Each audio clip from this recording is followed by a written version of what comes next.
So today is Saturday, March 28th, and we will look at, hold on one second, excuse me. We will look at a koan today, one that came up in last week's Teisho. In fact, we ended the Teisho on the Jataka tale of the Tinduka tree. With the a mention of Baichang's, Jiao Chu's, the oak tree in the front garden. This is Wumen Quan, the Wumen Kwan or gateless barrier case number 37. And so this Teisho will be, before we go on to the second part of the Tinduka tree, Jataka, we'll take a look at the oak tree koan in the Wumen Kwan. So in springtime, flowers, birds, buds, and blossoms all begin presenting their full expression. Eventually, we will find ourselves in a green world, the air itself deliciously at its peak.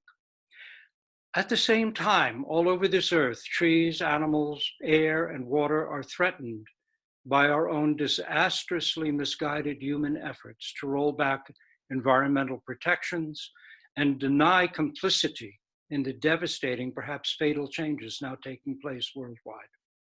Irreversible decimation of the natural world and its many species may be the outcome.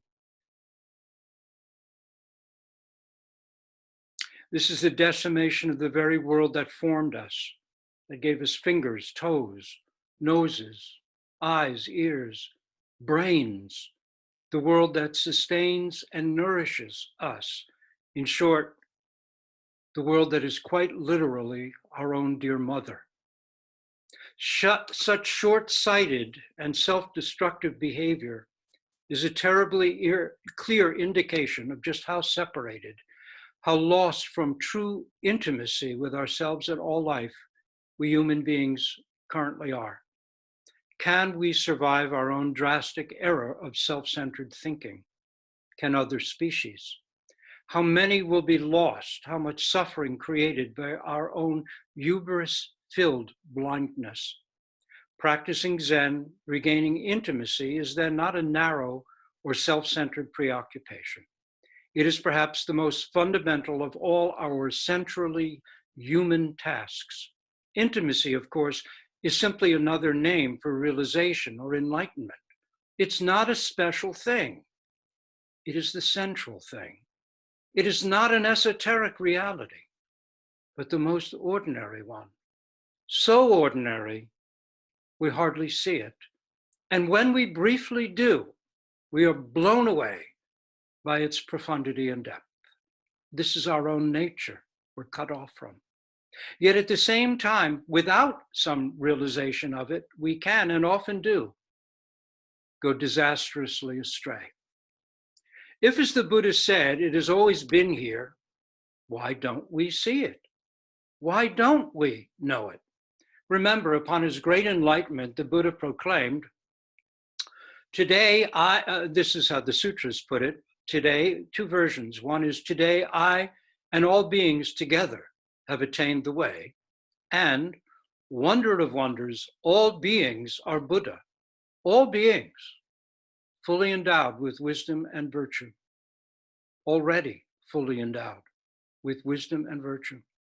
Only their self-centered dualistic thinking prevents them from attesting to this.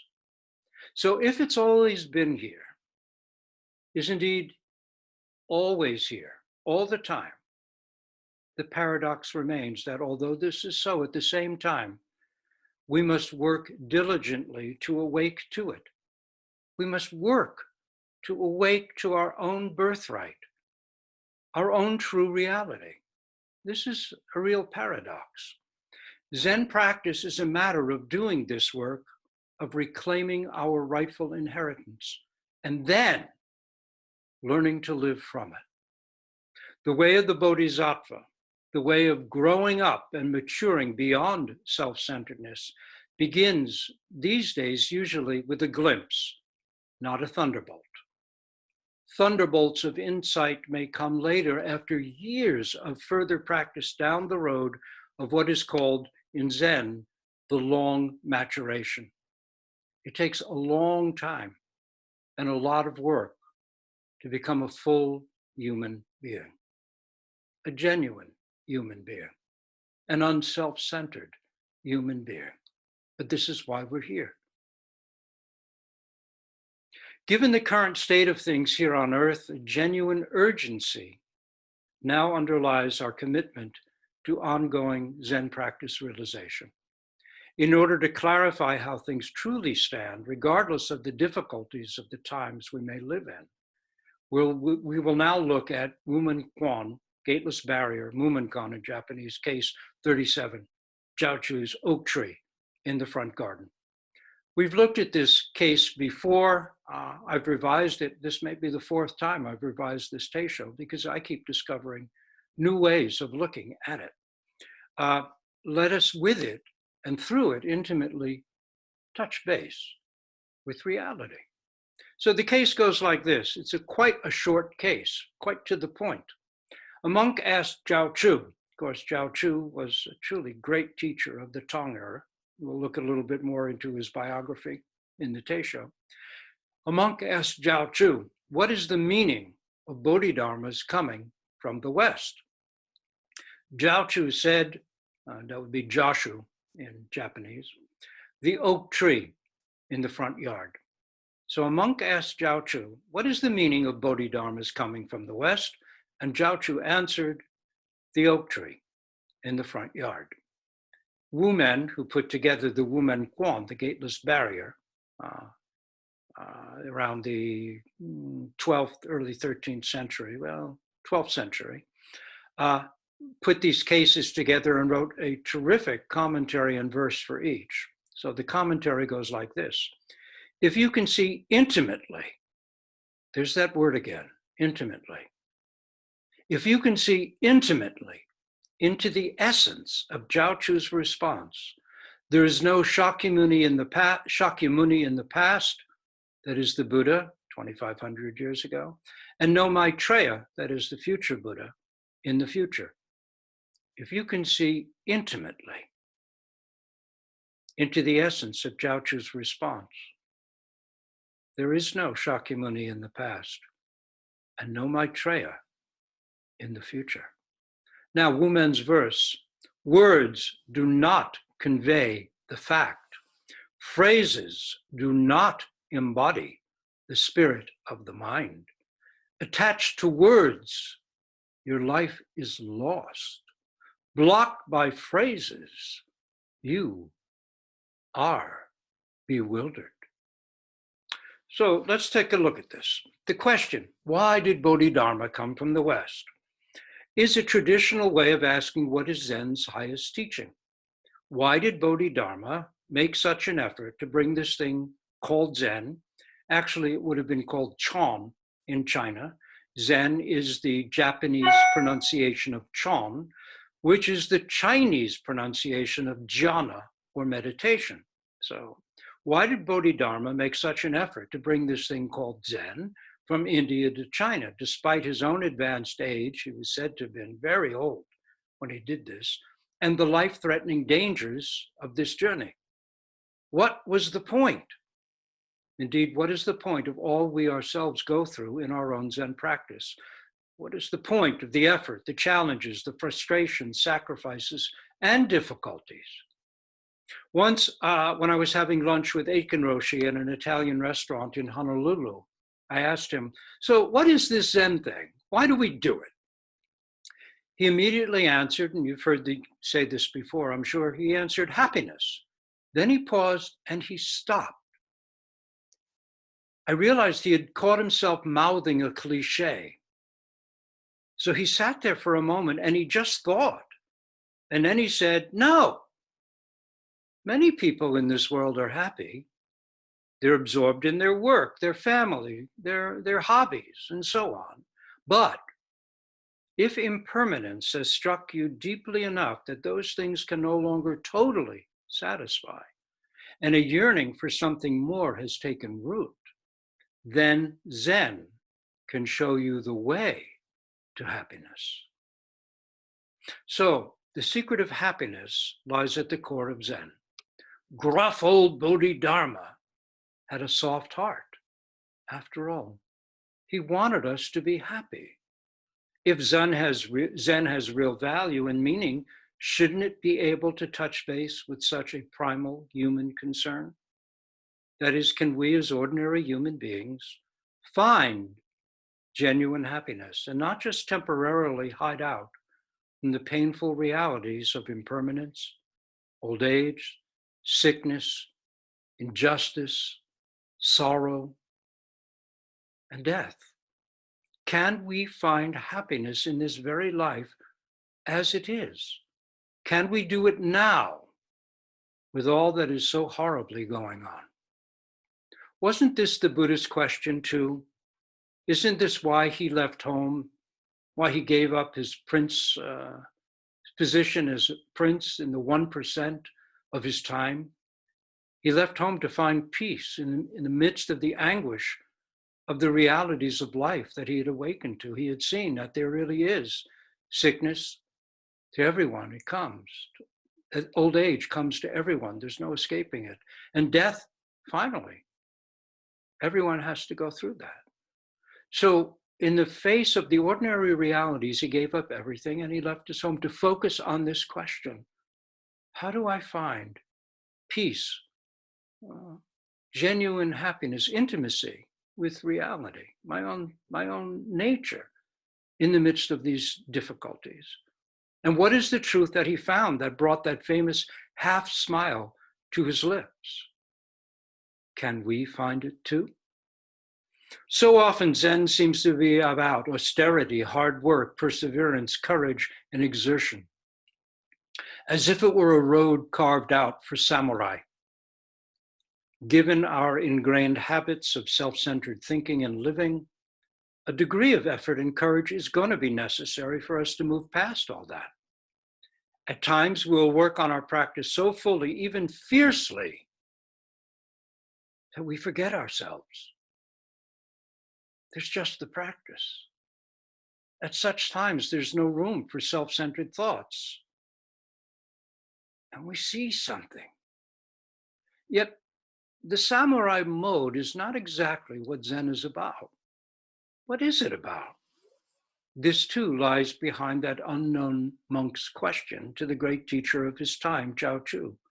What is Zen really about? That's his question too. What is the highest and most essential teaching? In the Shoyoroku, Book of Serenity, we find this koan case. A monk asked Seigan, "What is the essence of Buddhism?" Seigan said, "What is the price of rice and royo?" That's it. If that's it, if it's just that simple, why then did 1500 years ago Bodhidharma, already an old man, a former Indian prince who'd become a Buddhist monk, take on the daunting task of transmitting authentic Zen practice realization? It was a very risky journey back then, that journey by sea from southern India to China. Many ships never made it. Why did this old man make all that work for himself, even risk his life, when he could have been retiring and taking it easy? Why, in advanced old age, did he choose to start over in a new land, among new people? And he wasn't simply welcomed with open arms when he arrived either. Some Chinese Buddhist teachers of the time hated this newly arrived upstart so much that they tried to poison him. They feared that his teaching of direct pointing to mind, thereby becoming Buddha, not depending on specific texts, would draw their own students away. But what was the big deal? Buddhism had already been in China for a couple of hundred years at that point. This arrival of Bodhidharma is said to have been around 500 or so of the Common Era. There were devotional and meditative practices already there. There was sutra reading, commentary, and mindfulness. What did Zen offer that caused such a hubbub? What is the highest?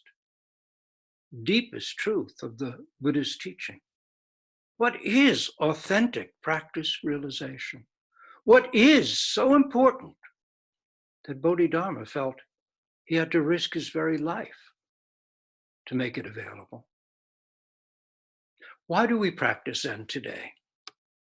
We each may have a personal reason or not. Maybe we don't know anything other than we simply have to do it, that somehow doing it makes sense in a way that other things don't, or don't enough.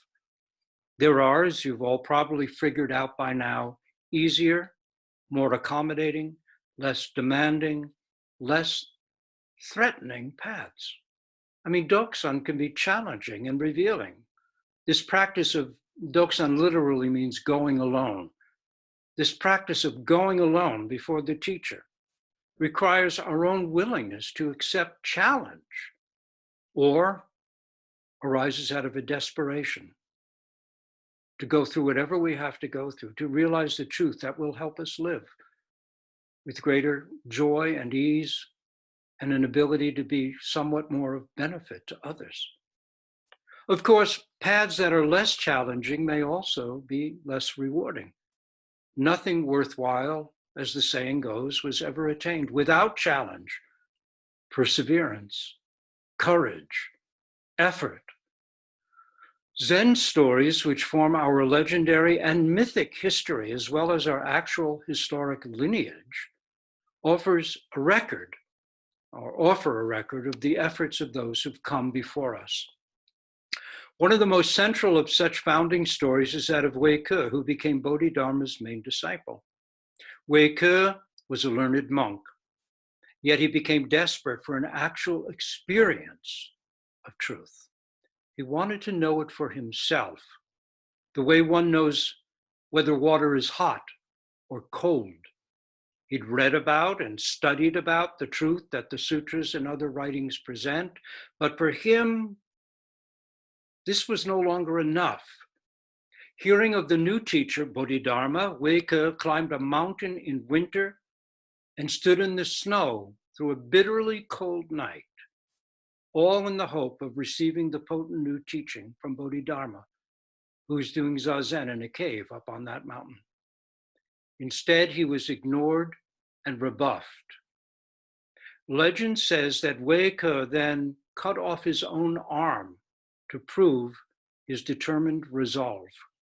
In truth, it may have been that his arm had already been cut off by bandits prior to this, but the legend grew up because he was one-armed.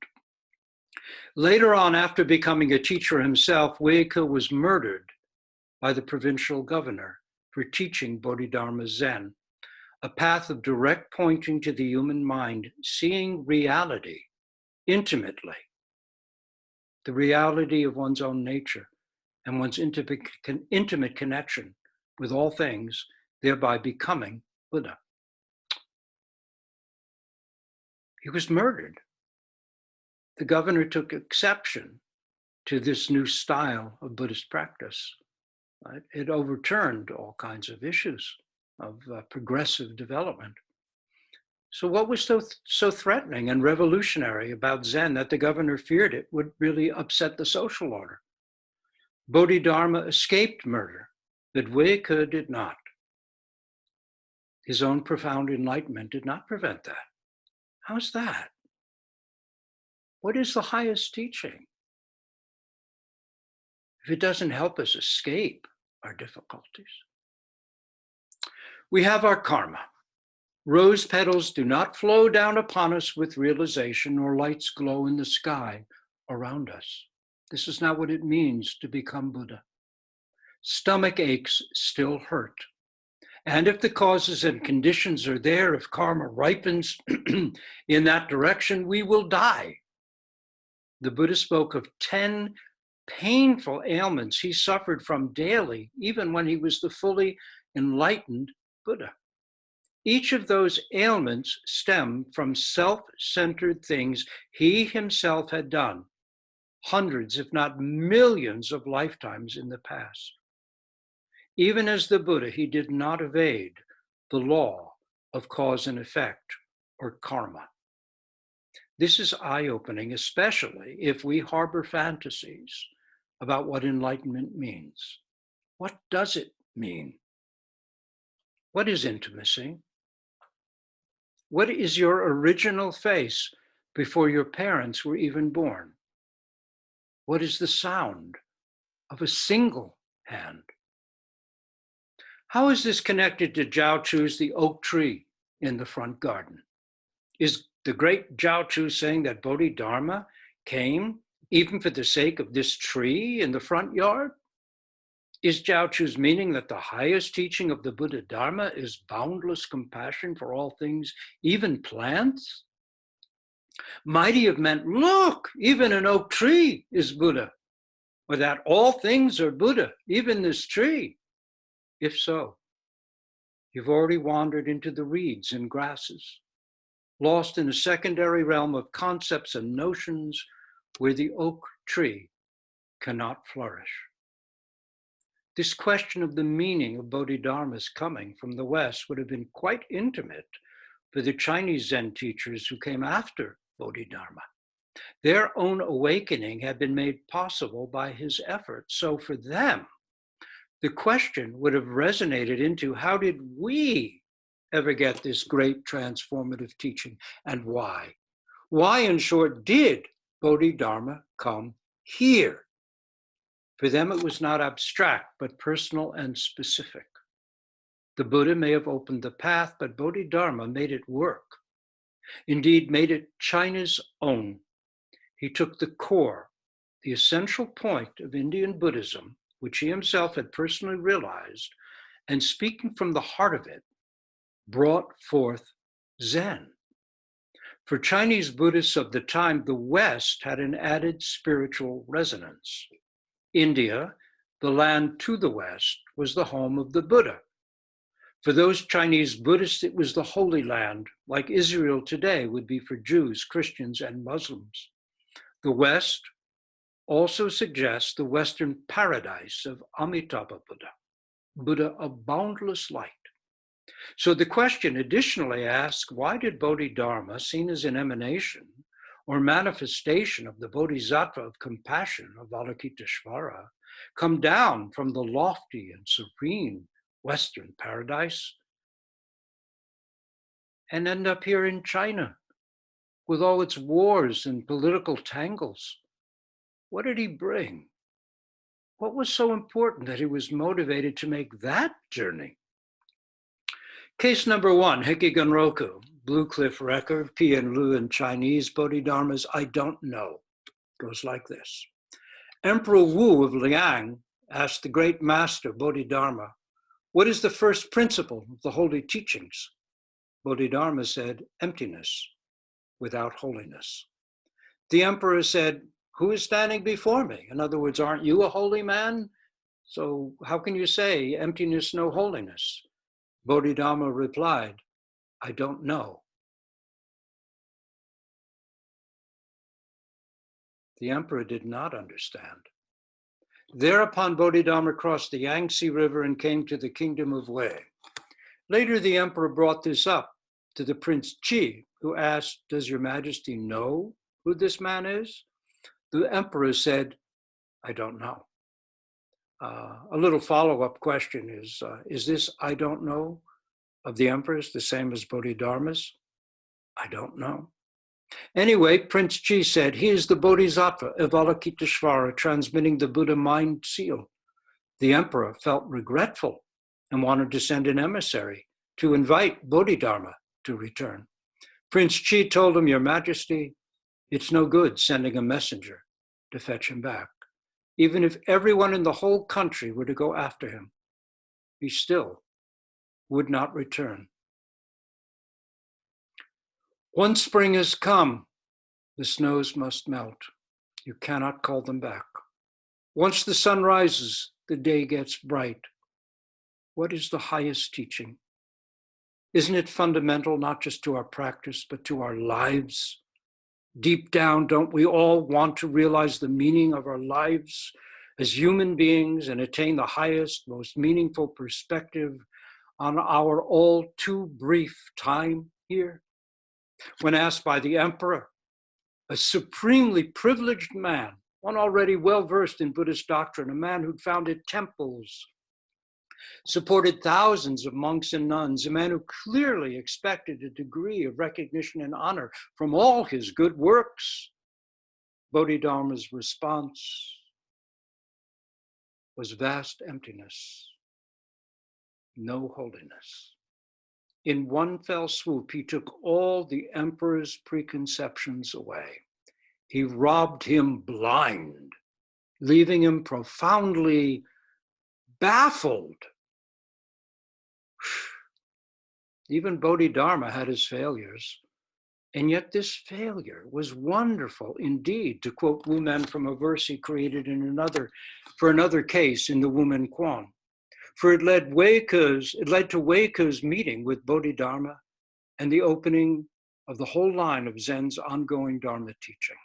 This is what has come to us and is now our responsibility to realize, embody, actualize, and pass on. Half a century after this encounter with Bodhidharma Zen firmly established, Zhao Chu was asked about the highest meaning, or first principle of Buddhism, with the question, why did Bodhidharma come from the West? He answered, the oak tree in the front garden. This too leaves many people baffled. How does speaking of a tree answer the question of the meaning of our life and of Bodhidharma's difficult journey that transformed China, Korea, Japan, Vietnam, and is now so deeply affecting North and South America, Australia, and Europe? By the way, this koan is sometimes translated as the cypress tree in the front yard or front garden.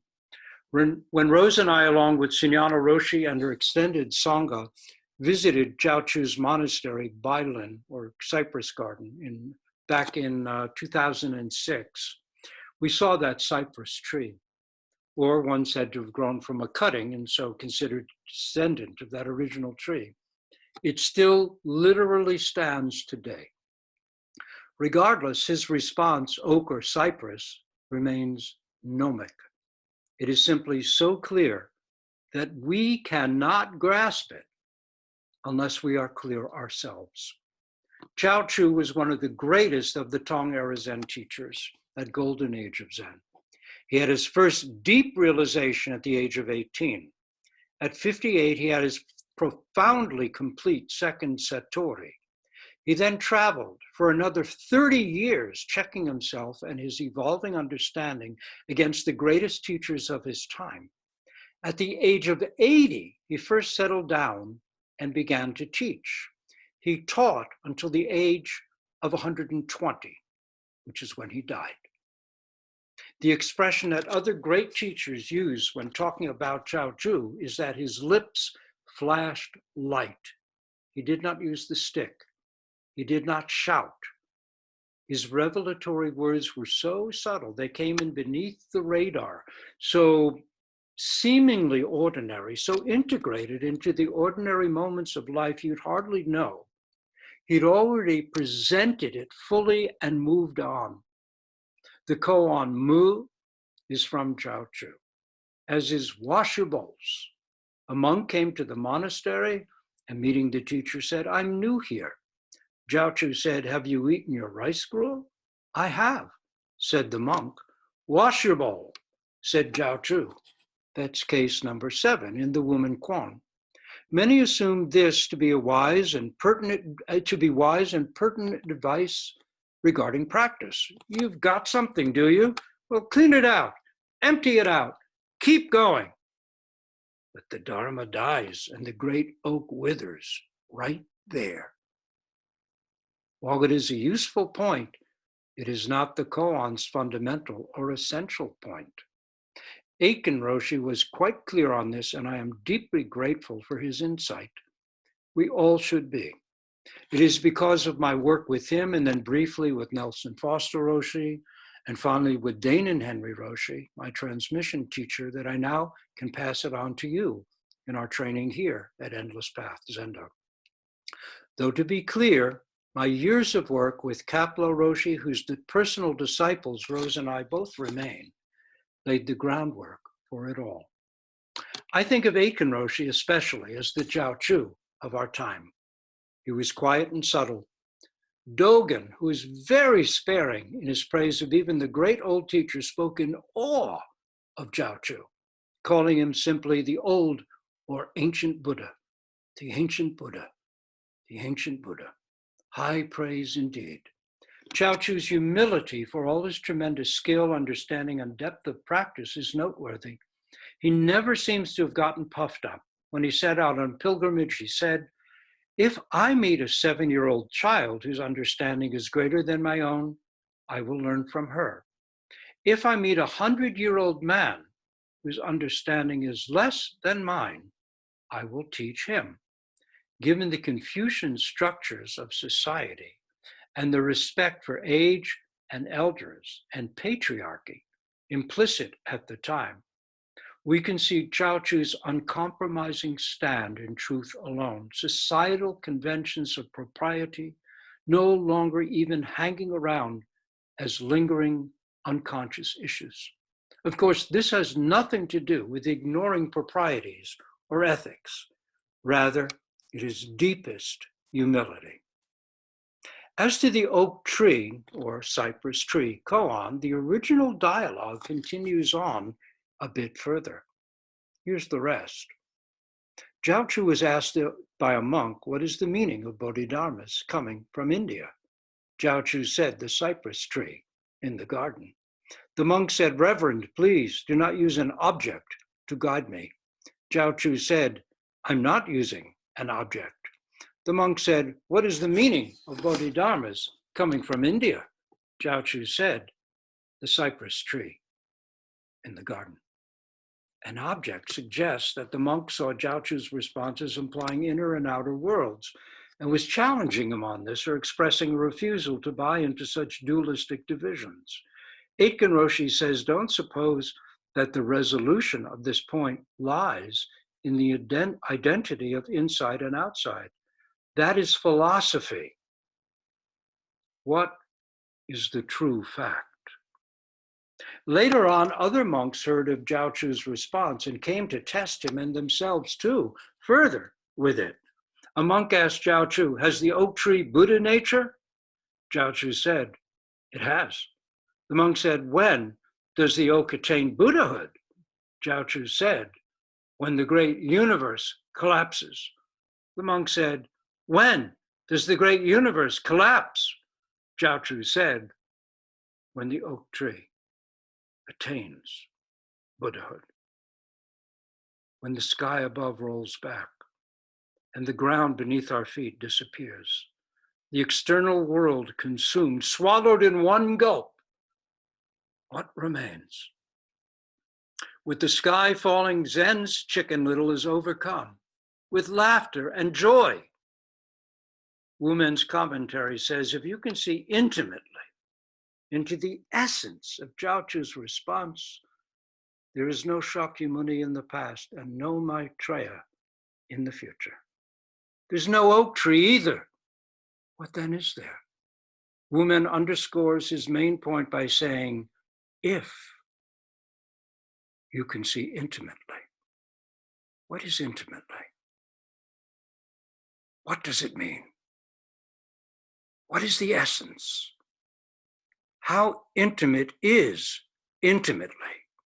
How essential is essence? Thoughts about Buddhism and its meaning remain proximate Zen. That is a Zen of concepts, which, while interesting and useful, won't solve our fundamental dilemma of how to live fully, wisely, compassionately, and when the time comes to die with a degree of dignity and peace. Mindfulness can get us to the gate, but the gate won't swing open to where the oak tree lives. Zen flings the gate wide, revealing that the gate is itself no gate. After getting our head through the gateless gate for starts, Zen then helps us set off, staff in hand, to explore the undiscovered country that it seemed so far off, but was actually already our own home ground, our native land. This endlessly maturing, endlessly unfolding path of wisdom and compassion is summed up in our great vows for all. Again, the great vows for all, sometimes called the four vows, are bodhisattva vows, and we take them after every formal period of zazen. We renew our determination to walk the path of the bodhisattva, that is the path of the growing up being, the being maturing beyond habitual self-centeredness. The vows, of course, are the many beings are numberless. I vow to free them all. Greed, hatred, and ignorance rise endlessly. I vow to abandon them all. Dharma gates are countless. I vow to wake to them all. Buddha's way is unattainable. I vow to embody it all. Wu Men's verse to the case of the oak tree goes like this. Words do not convey the fact. Language is not an expedient. Attached to words, your life is lost. Blocked by phrases, you are bewildered. The word hot does not add heat. The words oak tree in the garden do not give shade, shelter squirrels and birds, or drop acorns on our heads. There's nothing wrong with words. Words can be a delight and can lead us to insight, but this is because we are ripe, not because the specific words held magical power. The danger lies in our becoming attached to words and identifying with the patterns that form to link up into thoughts. Once we start down that mind road, we no longer see or feel this cup in our hand. Instead, we see something we believe is a cup. We don't taste this tea we drink. We swallow a liquid and think we're tasting tea. We don't truly hear the cardinal singing in the garden. We hardly know the oak tree growing in our own front yard. Bodhidharma brought a profound and dynamic teaching of waking up to reality, a path not dependent on words, letters, or specific texts. Again, this does not mean we throw words away, not at all. They become transparent and more genuine and useful than ever. Blocked by phrases, by koan after koan, and bewildered and stuck, may, it turns out, not be so bad. Because we are bewildered, because we know that we are bewildered, we will cross our legs, experience our breath, commit single-mindedly to a koan, attentively count 1, 2, 3. Attend to this breath and keep going until we and oak and things and no things fall away and just oak tree in the front garden. This koan became a big deal in the Zen circles of ancient China. After Chao Chu's death, Fayen came to Chao Chu's heir, Wi Chao, and asked, I heard that your late master had a saying, the oak tree in the garden. Is that correct? Wi Chao said, no. Fayen said, anyone who's been around will say that a monk asked him about the meaning of bodhidharmas coming from the West, and that he answered, the oak tree in the courtyard. How can you maintain he didn't say it? Wi Chao said, he really didn't say it. Please don't slander him. According to Aiken Roshi, who quotes this story, this last bit may have been said forcefully with a degree of ire, given the word slander. What then, asked Aiken Roshi, was the meaning when he insisted he really didn't say it? Please don't slander him. It is an important point. Some teachers have said that it is as great a koan as that of the oak tree in the garden. While bewilderment may be uncomfortable, we can't sneak past it by bringing the self forward to become one with the oak.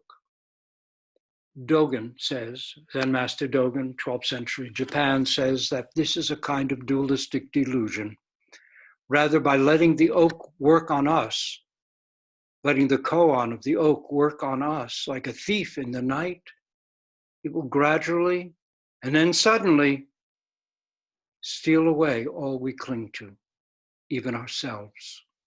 Even ourselves. With faith and ongoing practice, we can let our acorns then fall as they may. Zen Master Dogen remains the touchstone. He wrote, when we push the self forward to become one with the 10,000 things, it is called delusion. When the 10,000 things step in and confirm the self, it is called realization or intimacy. When the 10,000 things step in and are the self, this is intimacy.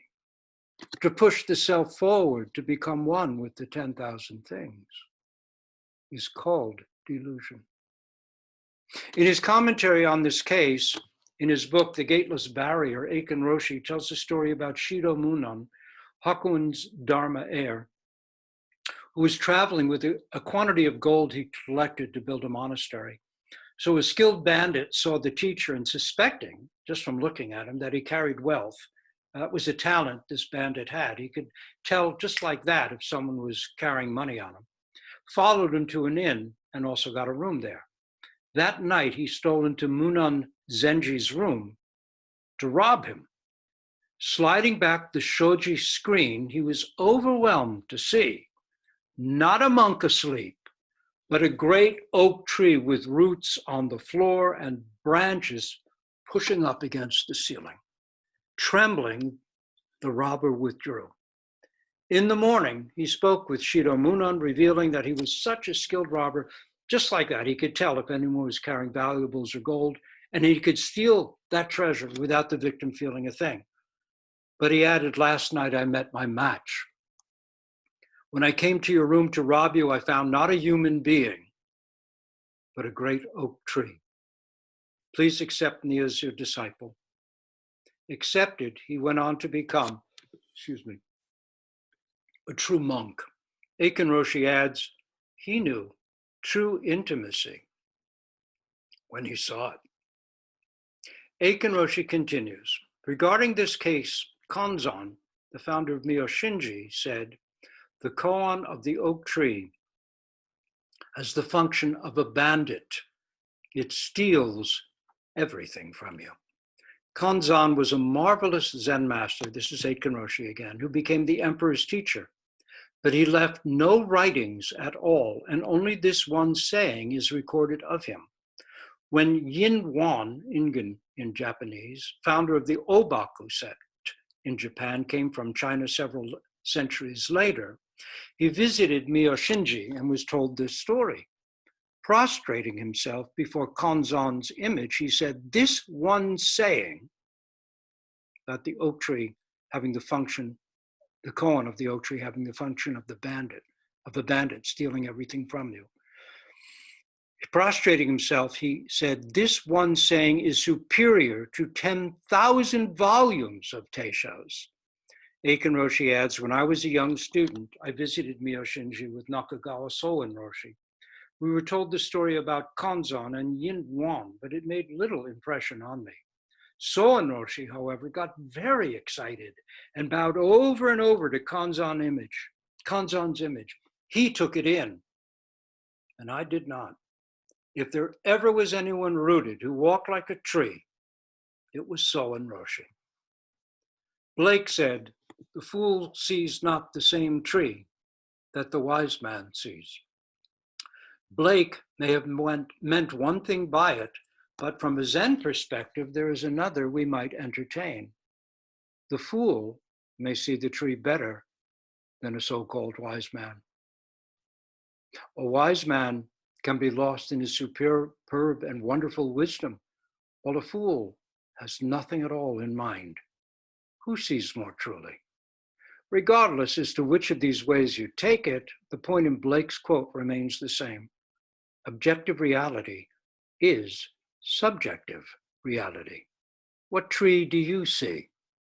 Blake's wise man, if we take it as we assume Blake meant it, sees a living being, woven into the fabric of all life, uniquely precious in and of itself as a living being, a form of intrinsic beauty, resplendent and joyous, bringing life and protection to all. In short, a miracle.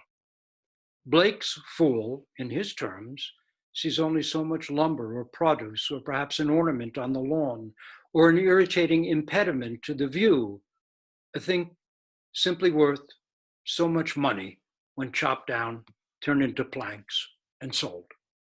Words do not convey the fact. What is the fact of the tree? The tree you see has been formed by your personal history, your intelligence, your education, your reading, your insight, the movies you've seen, all of it.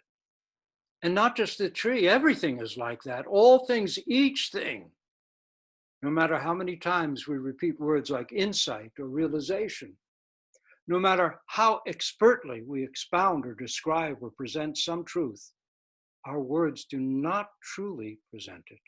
At the same time, given a chance to do their work, words may express truth better than we can know.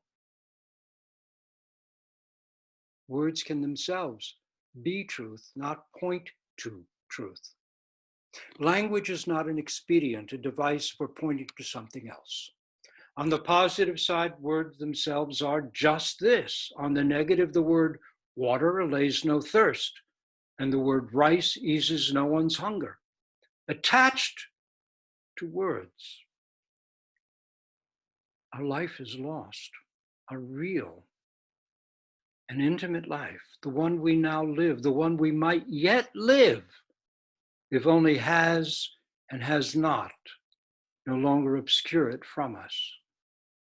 It is not just that we become preoccupied and so miss what's going on. Identifying with a thought, eating from the tree of good and evil, we fall from the ancient garden. With that fall, I am in here and you and everything else out there somewhere. Duality rules and the garden withers. Chao Chu's oak can help us re-enter the original garden, to the intimate, true life we've been seeking for who knows how long. It has that power. The power of a gifted thief to free us by robbing us of all our pointless, useless knowledge, to quote Bob Dylan,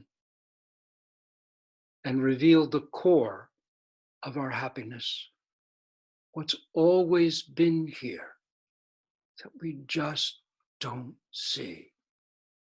The poet Mary Oliver, who had a way with words and knew something about the realm where the oak tree flourishes, put it like this. The poem is Goldfinches. In the fields, we let them have. In the fields we don't want yet, where thistles rise. Out of the marshlands of spring, and spring open each bud, a settlement of riches, a coin of reddish fire, the finches wait for midsummer, for the long days, for the brass heat, for the seeds to begin to form in the hardening thistles, dazzling as the teeth of mice, but black, filling the face of every flower. Then they drop from the sky, a buttery gold. They swing on the thistles, they gather the silvery down. They carry it in their finchy beaks to the edges of the fields, to the trees, as though their minds were on fire with the flower of one perfect idea. And there they build their nests and lay their pale blue eggs every year. And every year, the hatchlings wake in the swaying branches, in the silver baskets, and love the world. Is it necessary to say any more? Have you heard them singing in the wind above the final fields? Have you ever been so happy in your life? Have you ever been so happy in your life? We'll stop here and recite our great vows for all. And I'll just mention, I'm going to send out to everybody a little bit I've written on practicing at home, since that is what we're all doing these days, and how to keep your own practice as steady as possible and as solid as possible in your own life when we're not able to come together and sit together. So thank you all very much for being here for this Teisho. It was great to see all your faces again, as isolated, socially distant as we must be. Thank goodness for Zoom. It's really wonderful to see everybody. Please be well. Please take care of yourself. Please take care of others.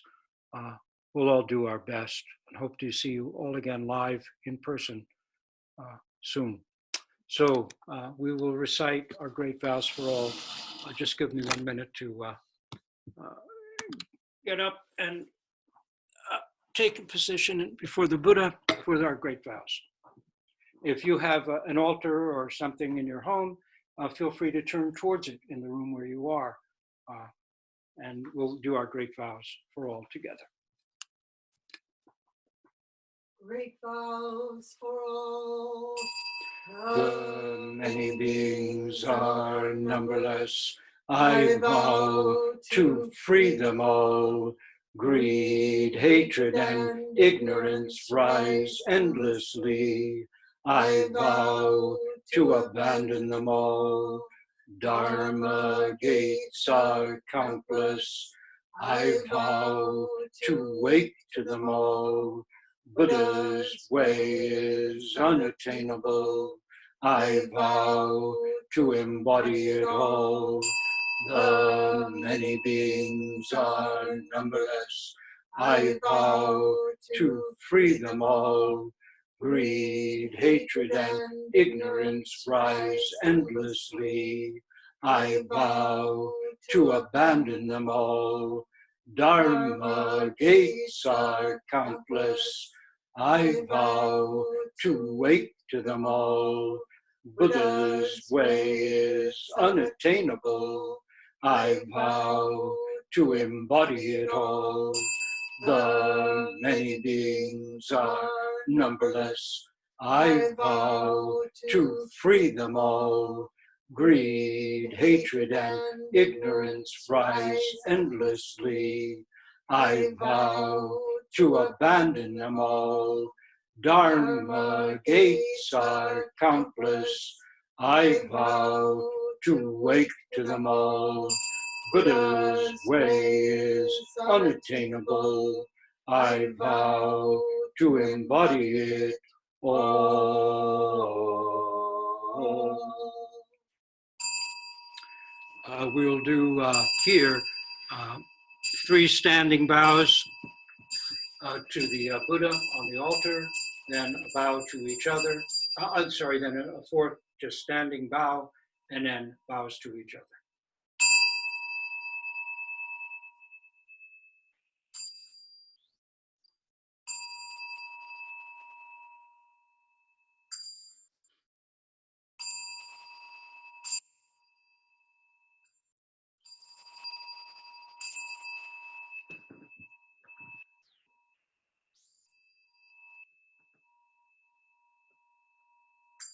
Thank you all very much. We will have, again, Doksan Tuesday night, healing service on Wednesday night, and next Saturday, Doksan and Teisho again. You want to come in and say? Sure. Yeah. Hi. So, hi, everybody. Good to see you all. Take care, be well, and onward together with all beings. Adios. Rosa, so nice to see you too.